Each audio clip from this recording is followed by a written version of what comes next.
the waitress who helped a lady every day, until her lawyer showed up with security guards.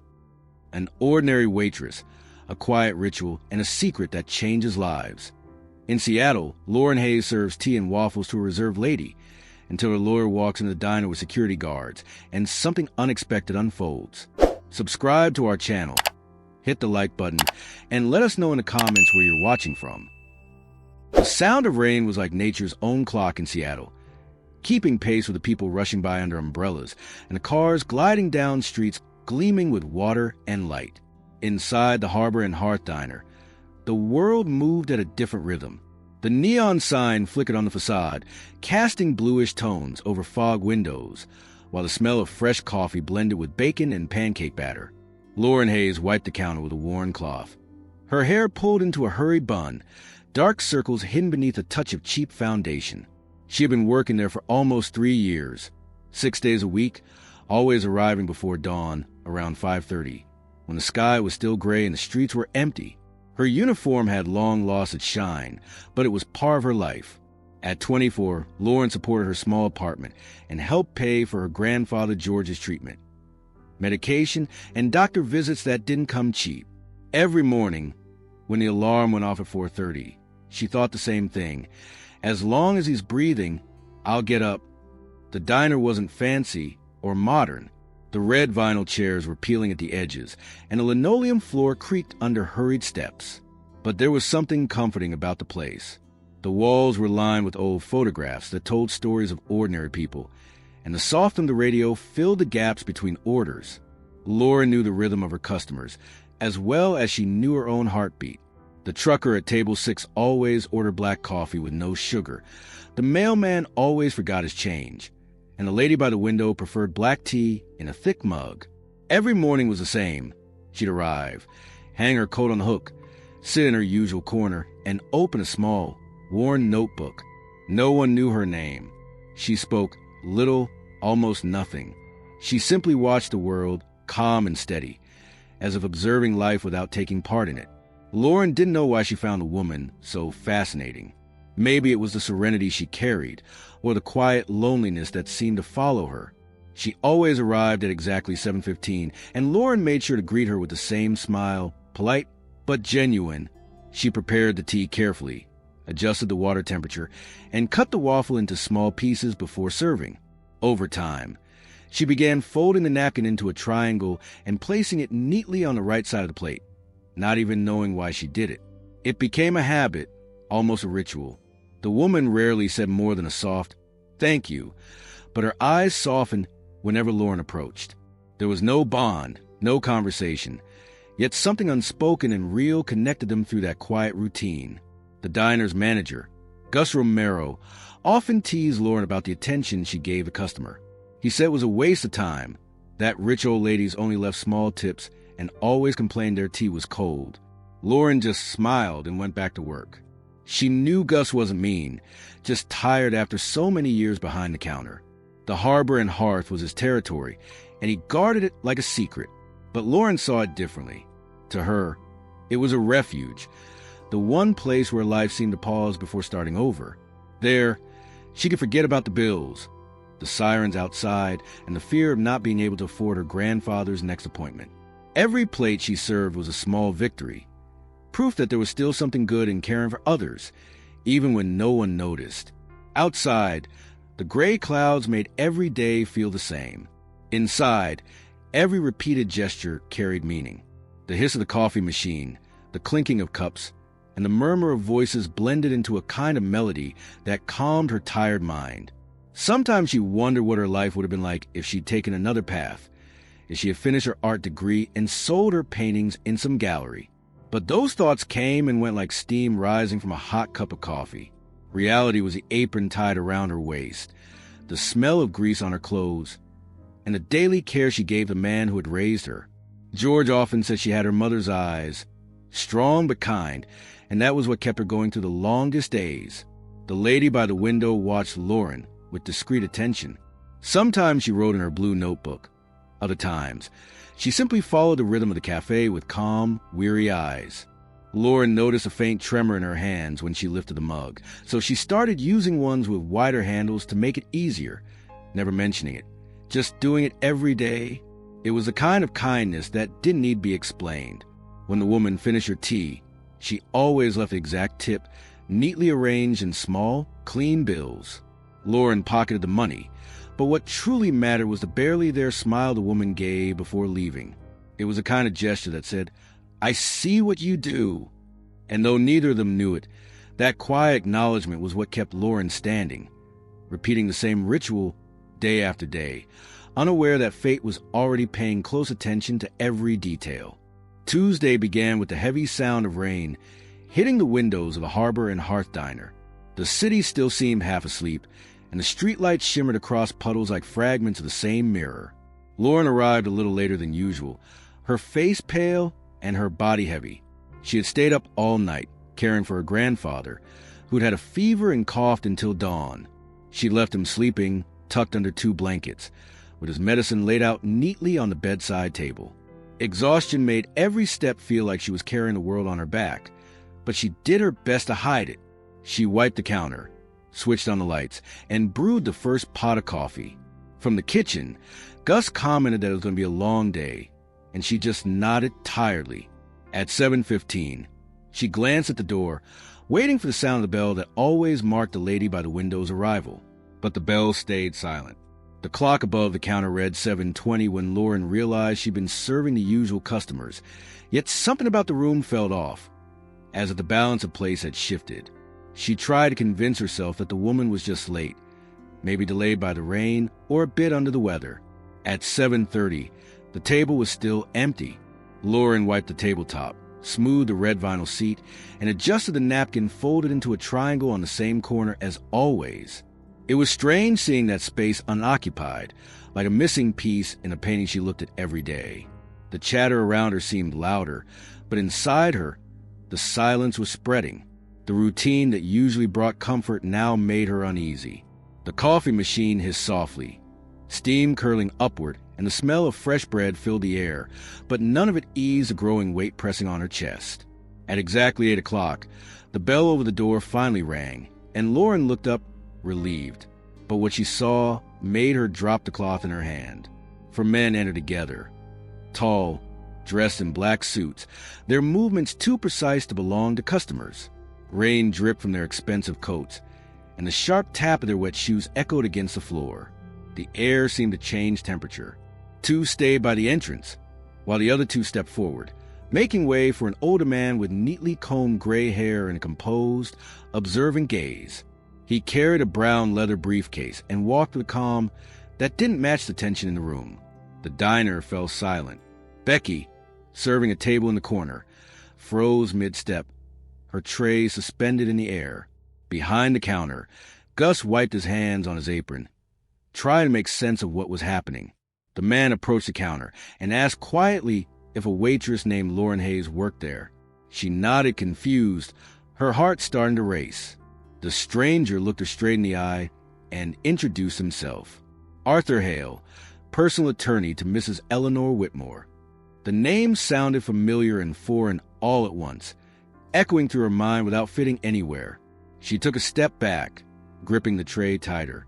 The guard stood perfectly still, scanning the room, their eyes following every slight movement from the silent customers.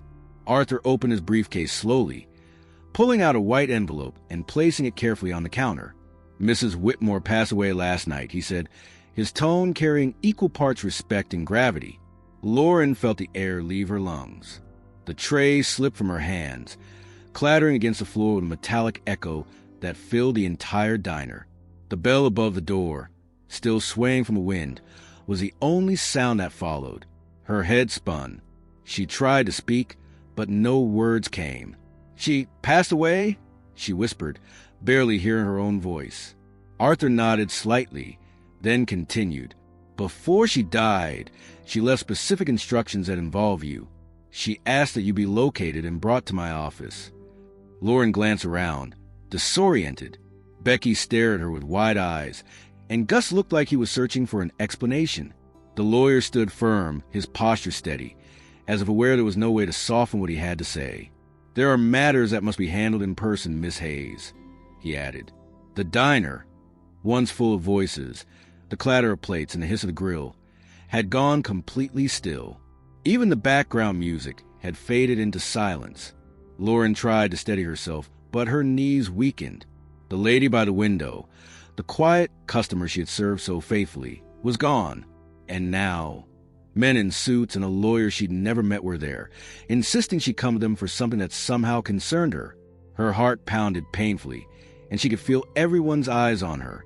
Gus took a step forward, as if to protect her, but Arthur quickly raised a hand in reassurance. There's no reason to worry. This is simply about fulfilling Mrs. Whitmore's final wishes. Lauren took a deep breath, forcing herself to stay calm. She grabbed her coat from the hook, still not understanding how she was suddenly a part of something so far beyond her world. Outside, the rain was falling harder, drumming against the awning, keeping time with the thudding of her heartbeat.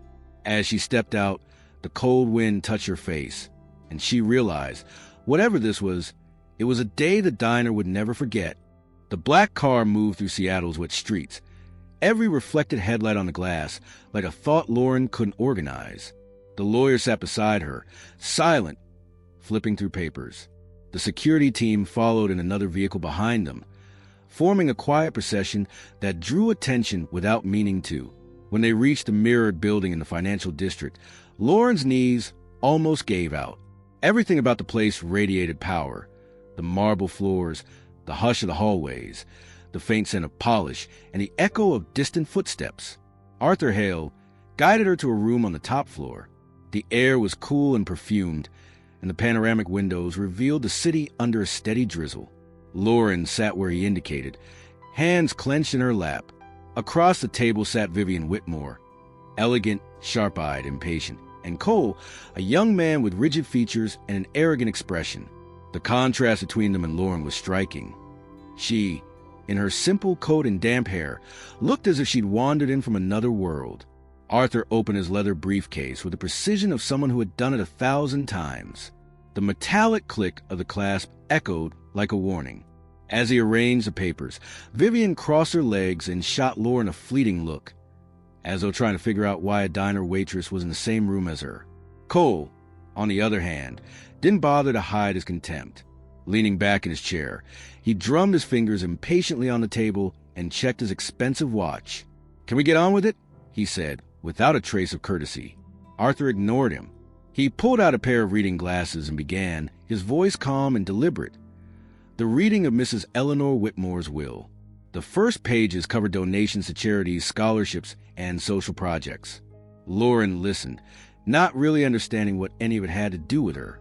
Vivian nodded occasionally, clearly bored, while Cole exhaled in frustration every time a name other than his was mentioned. When Arthur announced that the family's shares would be modest compared to the rest of the estate, the atmosphere shifted. Cole leaned forward, his voice rising. "Modest amounts? You gotta be kidding me."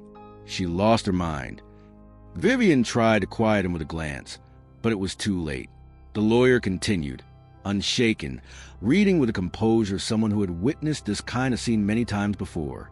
Lauren's heart pounded in her chest, each sentence feeling heavier than the last. Then Arthur paused, raised his eyes, and fixed them on her. The silence that followed was thick. His next words sliced through the air with clarity.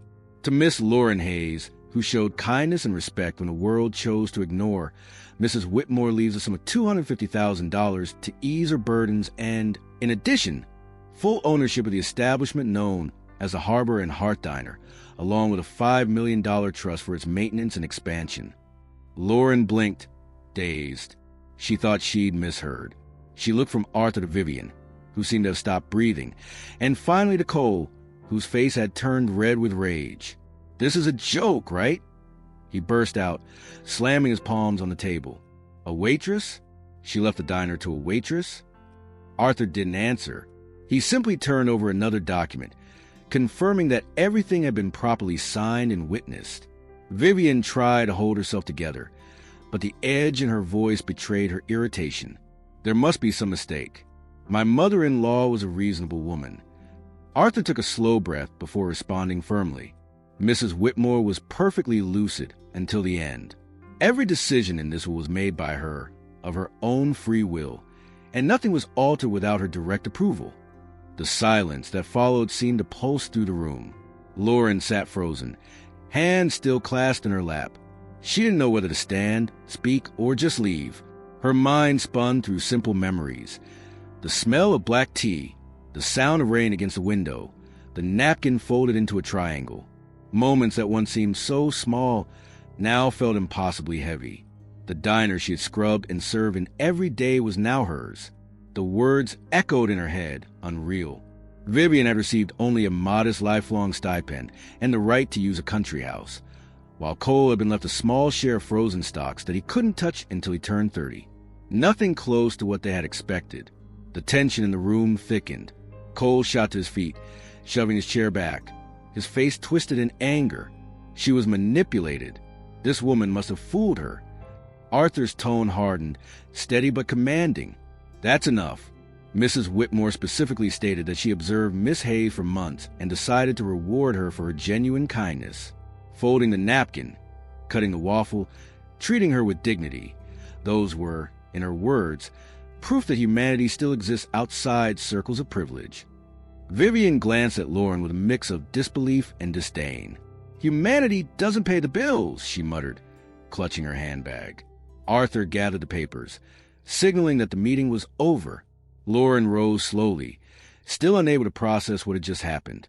He handed her a folder filled with legal documents and financial statements, though the real weight wasn't in the paper. It was in what it represented.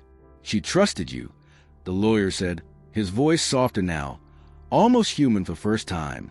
"And now it's up to you to decide what to do with that trust." Lauren nodded faintly, unable to form words. She walked toward the door, her steps unsteady, while behind her, the heated argument between mother and son erupted again. The hallway stretched long before her, each step echoing like a reminder that the world she knew was dissolving behind her. When the elevator doors closed, she caught a reflection in the mirrored panel. Her face was pale, her hands trembling. All she held was an envelope with numbers she couldn't begin to grasp, and the name of a diner that now belonged to her. Outside, the rain kept falling, blurring the glow of the city lights. As she stepped out of the building, the cold wind hit her face, and the distant hum of traffic pulled her back to reality. She needed to breathe, to think. The Harbor and Hearth Diner was no longer just a place where she served coffee. It was now the link between her and a woman who had seen value in something as small as a simple gesture. And suddenly, the weight of that trust felt greater than any fortune could ever be. The next morning was gray, the rain keeping the same rhythm as the day before, as if even the weather didn't know how to react. Lauren walked along the wet sidewalks with her hood up and her chest tight. Every step toward the Harbor and Hearth Diner felt heavier than the last. The old neon sign flickered uncertainly, as if trying to understand what had changed. When she pushed open the door, the small bell chimed, and silence fell instantly. Everyone stopped. Becky, arms crossed and leaning against the counter, raised an eyebrow. Gus, behind the grill, pretended not to notice. Conversations died. Forks froze midair, and even the radio, usually tuned to a local station, seemed distant. Lauren removed her soak coat and placed her bag on the counter. "We need to talk," she said, trying to keep her voice steady. The tension was thick enough to touch. No one moved until Gus, suspicious, turned off the burner and stepped out of the kitchen, wiping his hands on his apron. She took a deep breath and explained everything, from the lawyer's arrival to the reading of the will. She told them that Mrs. Whitmore had left the Harbor and Hearth Diner to her, along with a fund to keep the place running. As she spoke, she could feel the glances passing between them, the silent disbelief. When she showed the paperwork, the murmuring began. Becky was the first to speak, her tone dripping with sarcasm. "So what now? You're our boss." Lauren kept her gaze firm despite the discomfort. "I don't want to be anyone's boss. I just want a place to stay open and for us to make it better together." Gus cleared his throat, looked at her, and confessed with a shrug that he had sold the diner months ago to a holding company, never knowing who was behind it. Apparently, the buyer was Mrs. Whitmore herself, explained Arthur Hale, who had come only to oversee the transition. Gus's face went pale. "Looks like fate was just waiting for this moment," Lauren said, managing a faint smile. The silence that followed lasted several long seconds before one of the waiters, Sam, spoke quietly. "So it's true. The place is hers." Becky scoffed. "Yeah, fate's got favorites." Lauren ignored the jab. She knew no speech would erase their doubts overnight. Instead of trying to assert authority, she asked for cooperation. She said she wanted to learn how to run the business, that she needed everyone's help, and that no one would be losing their job. "The only thing I want to change is how we're treated. Everyone here deserves to be valued," she said firmly. Something in the room shifted. Gus folded his arms, studying her with a mix of doubt and respect. "And what's the first thing you're going to fix?" he asked.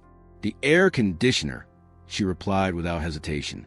The answer earned a round of laughter. It was the diner's oldest problem, a running joke among both staff and customers. That same day, Lauren called a maintenance company and scheduled a complete replacement of the HVAC system. Then she ordered a new coffee machine to replace the leaky relic that had been held together with tape and luck. The sound of tools, the smell of fresh paint, and the movement of technicians brought new life into the place. The harbor and hearth began to breathe again. Becky, who had been watching everything with her arms crossed, finally muttered, "You actually did it. None of us thought you would." Lauren smiled, saying nothing. She knew that line was the first crack in the wall of skepticism. Gus went back to the kitchen and, for the first time in years, was humming softly while he cooked. At the counter, curious customers returned to see the changes. Tips improved, and the air in the diner felt lighter, hopeful. In the days following the reading of the will, Lauren paid off all of her grandfather's medical debts. She transferred enough money to ensure he'd have ongoing care, medication, and comfort at home. Old George, now free from hospital stays and overdue bills, began regaining his strength. He slept better, walked more, and sometimes insisted on escorting her to the door with a blanket draped over his shoulders. Knowing she could finally take care of him without fear of running out of money was the first true relief Lauren had felt in years. Lauren threw herself into understanding every detail of the business, the accounts, suppliers, inventory, and schedules. Arthur had left everything organized, but she knew the real learning would come from experience. At the end of each shift, she reviewed reports and jotted down notes. She invited the team to share suggestions, too. Their responses were cautious, but genuine. Becky asked for new uniforms. Sam proposed updates to the menu. Gus wanted a new grill and clean aprons. Lauren listened to them all and started making changes. With each decision, she earned a little more trust. The diner came back to life, not just because of repairs or fresh paint, but because the place started to feel like home again. Even the burnt coffee smell that used to linger was replaced by something warm and inviting. When the last customer left and silence returned, Lauren sat at the window table, the same one where Mrs. Whitmore used to sit every morning. The glass was dotted with raindrops, the reflections of streetlights blending with memories of the woman who had changed everything. Resting her chin in her hands, she whispered softly, almost to herself, "Thank you, Mrs. Whitmore. I'll take care of it." Outside, distant thunder rolled, and the diner sign flickered once more, as if fate itself, quietly and unseen, was letting her know she was exactly where she was meant to be. The days that followed moved at an unusual pace, caught somewhere between the rebirth of the diner and the unexpected visits from Arthur Hale. He arrived with punctual precision, always in a dark suit, always composed. But something in his tone had changed. At first, his presence was purely professional, checking contracts, finalizing transfers, reviewing documents. Yet gradually, the meetings began to stretch beyond paperwork. His questions shifted from business to curiosity. He asked about Eleanor's habits, what she used to say while sitting by the window, what she noticed, how she looked at people. There was a quiet, investigative purpose behind his interest. One afternoon, after going over invoices in the small back office, Arthur placed a folder on the table and said calmly, "There's something you need to know." Lauren, who had learned to recognize that tone, sat down without a word. The lawyer opened the folder, revealing a stack of neatly marked pages written in firm, elegant handwriting. "These are Mrs. Whitmore's personal records. She instructed me to give them to you when the time was right." Lauren studied the papers cautiously. At the top of the first page, Whitmore Holdings was underlined. The lines below detailed numbers, transactions, and handwritten notes filled with concern. Eleanor had recorded suspicions about her grandson, Cole. Several entries described questionable dealings and his growing influence over members of the board. She believed he was trying to accelerate her death to seize full control, Arthur said, sliding more pages toward her. The documents contained printed emails, financial statements, and meeting notes. Eleanor suspected Cole of siphoning funds and manipulating votes to force a leadership change. Lauren stayed silent, reading through the words that painted the slow decay of a family empire and of a young man who had never learned the meaning of what he possessed. Eleanor's handwriting was steady, but carried a sadness beneath its order. It was a record of a woman watching her legacy rot, still clinging to one final act of redemption. Arthur watched her closely. She knew her would stir conflict, but she wanted to make sure that if something happened, you'd have the means to act. Lauren frowned. Act how? The lawyer opened a drawer and pulled out a small envelope sealed with red wax. Inside lay a single document, a stock certificate. Mrs. Whitmore left you one ordinary share of Whitmore Holdings, he explained. It's small in number but significant in power. It grants you the right to speak and to vote in board meetings, including the one scheduled soon. Lauren held the paper carefully, the meaning of it slipping past her comprehension. Arthur continued, Cole is planning to oust the current president and take over. If he succeeds, everything the family built could fall apart. Eleanor believed only someone from outside, someone she trusted, could stop him. The idea sounded absurd. A few months ago, Lauren had been serving coffee and waffles. Now she was standing in the middle of a corporate war she didn't understand.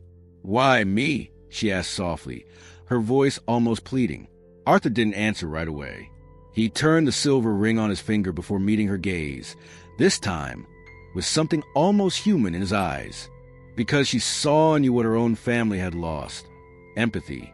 While others saw people as assets, you saw them as people. And that's the kind of person who can balance power with conscience. The words lingered in the air long after he stopped speaking. Finally, he closed the folder and said, The board meeting is in 3 weeks. Think carefully, but know this.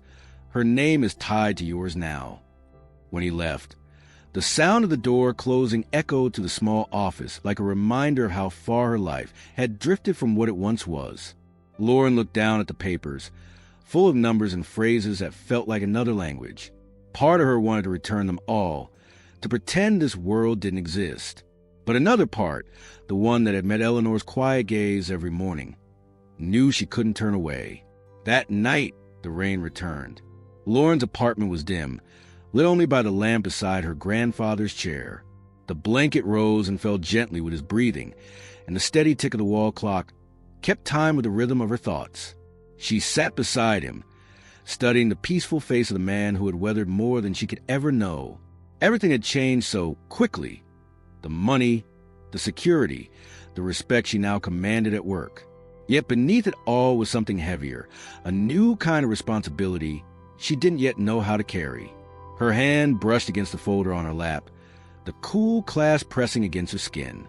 She thought of Eleanor, the poised woman who had seen the world clearly without ever needing to raise her voice, and realized she had inherited far more than a diner or fortune.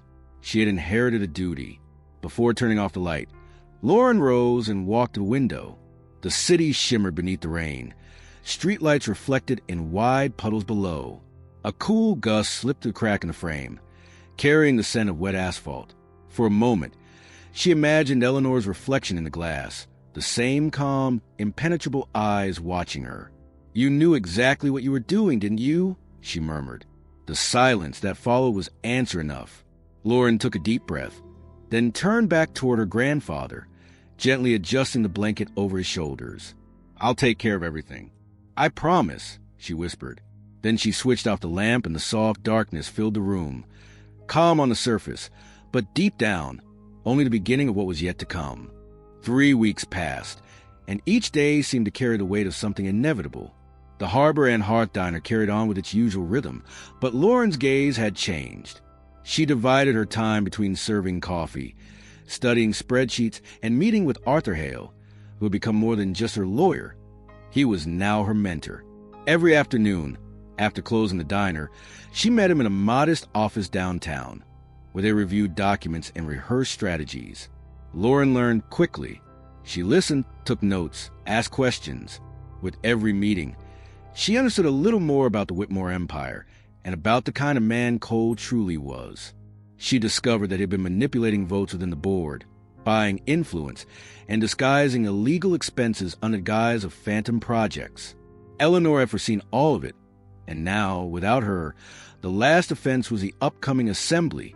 One decisive vote can stop him, Arthur reminded her, and that vote is yours. Lauren still struggled to believe that something so monumental could rest on her shoulders. On the eve of the meeting, Arthur visited the diner. He sat at the window table, the one where Eleanor had always sat, and quietly watched Lauren finish serving the last customers. When she approached, he placed an envelope on the table. "Everything you need is here," he said. "Documents, authorizations, and the speech we drafted together. Read it, but don't memorize it. Speak like someone who lived it." Lauren's fingers trembled as she touched the envelope. What if they don't listen to me? Arthur offered a tired half-smile. People always listen when someone speaks with truth. The problem is very few ever do. That night, Lauren barely slept. She paced the small apartment, stopping now and then by her grandfather's chair. He was sleeping deeply, the blanket rising and falling with each breath. She touched his forehead gently and whispered, "Tomorrow will be hard, but it'll be worth it." Then she stood by the window until dawn, watching the city fade from black to gray. Her heart balanced between fear and courage. The next morning, the sky over Seattle was thick with fog. Lauren dressed in a simple but refined outfit Arthur had chosen. A gray blazer, dark trousers, and her hair pulled back. There was no glamour, only quiet dignity. When she entered the Whitmore Holdings headquarters, the building felt like a cathedral of glass and marble. Men in suits crossed the hallways carrying leather folders and unreadable expressions. Lauren walked among them with steady steps, even though her heart pounded in her chest. Inside the conference room, she saw Cole standing near the far wall, surrounded by allies, laughing too loudly.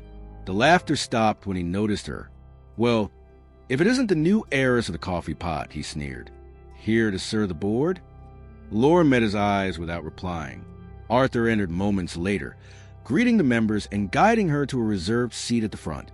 The oval table gleamed under bright lights, and every face around it carried the same sharpness that comes with power.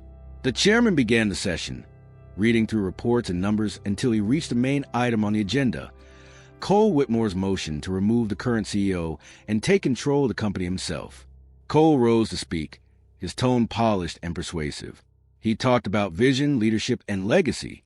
He called the current management complacent and promised a new era of prosperity. His voice filled the room, commanding attention. When he finished, the chairman asked if anyone wished to speak before the vote. The silence was dense, almost tangible, until a single chair scraped against the floor. Lauren stood up. Murmurs spread immediately. "Miss Hayes has a right to speak," Arthur declared, holding up the certificate of ownership. Cole laughed. "This is absurd." But the chairman nodded. "She has the floor." Lauren took a breath and walked to the center of the room. Her hands trembled, but her voice came out steady. "My name is Lauren Hayes. I'm not an heiress. I'm just someone who served coffee and waffles to a woman most of you stopped listening to a long time ago." Heads turned. Mrs. Whitmore believed in integrity and decency, and she left behind proof, evidence that her own grandson tried to use his company for his personal gain. Arthur handed out folders to the board, and the rustle of papers filled the silence. Lauren kept speaking, her voice gaining strength. "I don't know much about finance, but I do know about character, and Mrs. Whitmore wanted someone here to remember what that means." She paused, meeting Cole's eyes. "She left me a diner, a small place where ordinary people find comfort every day. That's where I learned that the worth of a business isn't in its profits, but in the lives it touches." The room went silent again, the kind of silence that makes every heartbeat audible. Mrs. Whitmore didn't want another ruler. She wanted someone to care for what she built, So today, I'm not speaking as a shareholder, but as someone who believes her legacy can still be saved. Arthur watched from the sidelines, his expression calm but proud. The chairman shifted uncomfortably, and when Cole tried to interrupt, an older board member raised his hand. Let her finish. Lauren took one last breath and said, "She trusted me, and now I trust that you'll do the same. This company doesn't need heroes. It needs decent people." For a long second, no one moved. Then the oldest director began to clap. Slow, deliberate, and others joined in. The sound swelled through the room like a restrained wave. Cole stood frozen, his jaw tight, his eyes fixed on the table. The chairman called for the vote. One by one, the members pressed their buttons. The results appeared on the screen in seconds. Motion denied. The current leadership would remain. The grandson of Eleanor Whitmore had lost. Cole stormed out without a word, his footsteps echoing down the hall. Arthur exhaled, gathered the documents, and placed a hand on Lauren's shoulder.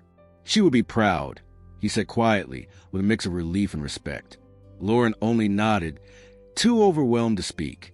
When she stepped outside, the cold air felt lighter, the fog beginning to lift. The glass of the building reflected a faint patch of morning sky. That evening, the harbor and Hearth Diner was alive. The lights glowed warmly. The scent of fresh coffee filled the air, and the chatter of customers mingled with laughter. Gus joked with the regulars. Becky served without a single complaint, and the jukebox played one of Eleanor's favorite old songs. From a window table, now marked with a small brass plaque reading in memory of Eleanor Whitmore, "Kindness is never forgotten," Lauren watched it all unfold. She took a sip of coffee and closed her eyes for a moment, letting the warmth seep into her hands.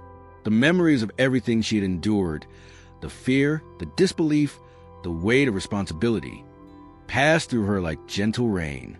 What remained was peace. The diner was still the same, yet it now belonged to something far greater. Outside, the rain returned soft and steady, washing the streets clean. Lauren smiled, her heart finally quiet, certain she had kept her promise. The end. So, what did you think of this story? Don't forget to like the video and subscribe to the channel to keep enjoying stories like this one. See you next time.